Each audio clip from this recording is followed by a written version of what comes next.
So you get into painting, right? You take that on, you start building up that business, and it was just by chance that real estate was kind of your main referral source. Yes. Yeah, I just grew into that, and then my name got around onto, like I said, different vendor lists, preferred vendors. Like, use Ryan, he's great, you can trust him.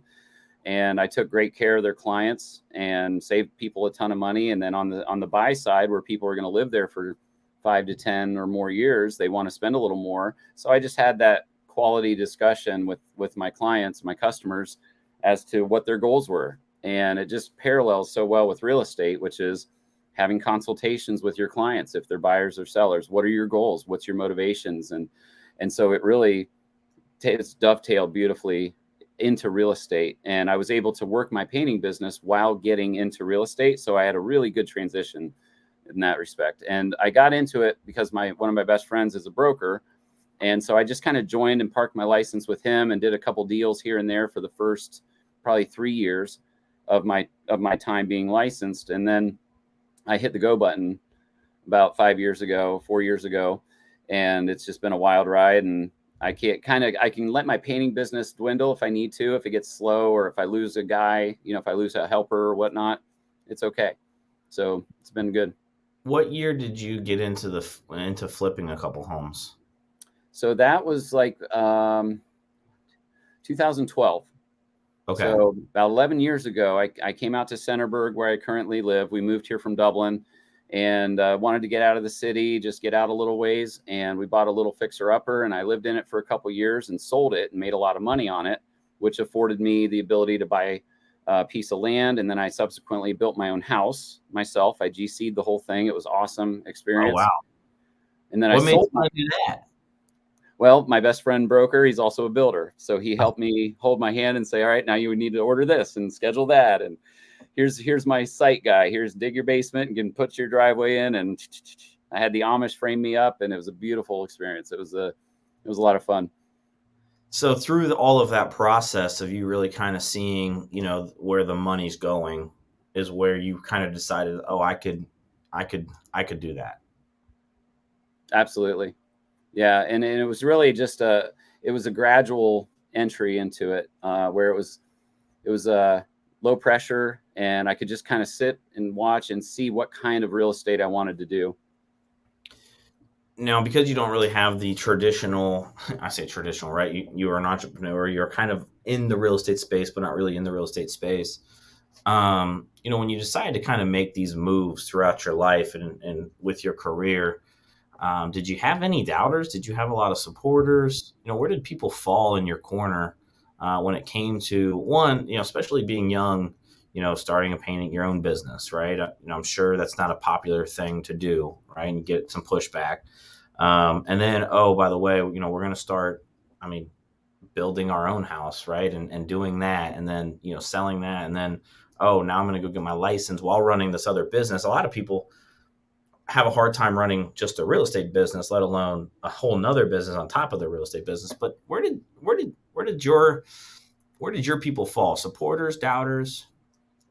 I think I was consistent enough as a youngster that I've always been a risk taker. So people would just kind of support me more than not. So I would say my family and friends were all supporters most of the way. And I had a couple doubters when I quit massage and got back into painting when it was wintertime. And that's typically a slow down period for painting. But that's just a cool God story. I could share another time, but it was just I had a lot of people scratching their heads like, Ryan, what are you doing, buddy? I said, I'm just going on faith. I just feel like I'm supposed to do this. Same thing I mentioned about the house I built. We only lived in it a year and 3 months. And my wife was a little begrudging. She came along kicking and screaming, but ultimately it ended up where we are now. And we love where we are now, and wouldn't have been there had we hung on to something else. So I hold everything loosely as far as my expectations for how things should go. um,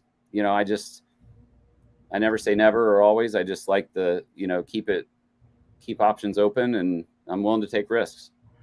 I want to ask you about that. Holding things loosely, because I think that is so hard to do in our business, especially as a small business owner. The anxiety. right? That just comes with the beast of being a small business owner. And you know, I hate saying it this way, but you're only as good as your last client, right? That you've helped, so to speak.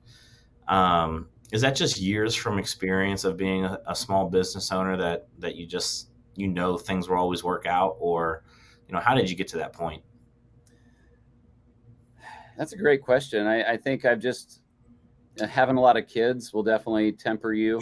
I, I've I've I've got pretty tough skin, so I don't get offended easily. I'm very eager to help people, and I think good money follows good work ethic and just doing right by people and being a servant. So, when I've made mistakes in business and I lose money, I can afford it because it's the exception, not the rule. So I've just always lived by that rule of just doing right by people, and good money follows that. I don't chase money. I chase being a servant and doing a good job for people. Sometimes to my own demise in some ways, but it always works out. Yeah. I just think it's so hard. The one thing I tell people about our industry is if you truly believe that you have the work ethic, everything else will be okay, right? Like you'll be fine. You'll do just fine. You just got to put in the work. And I know that's not, that's cliche, right? But it Yeah. truly is if you show up and you're consistent, the rest will take care of itself. It may not be on the time frame that you want it to be on, right? And I don't care, how big the business gets. There's always moments, seasons within the year or whatnot where things just are not going the way that they're supposed to go, Yeah. right? And you just have to trust the process. And, as long as you're showing up and you're consistent, you're putting in the work, it'll eventually come back around. And I want to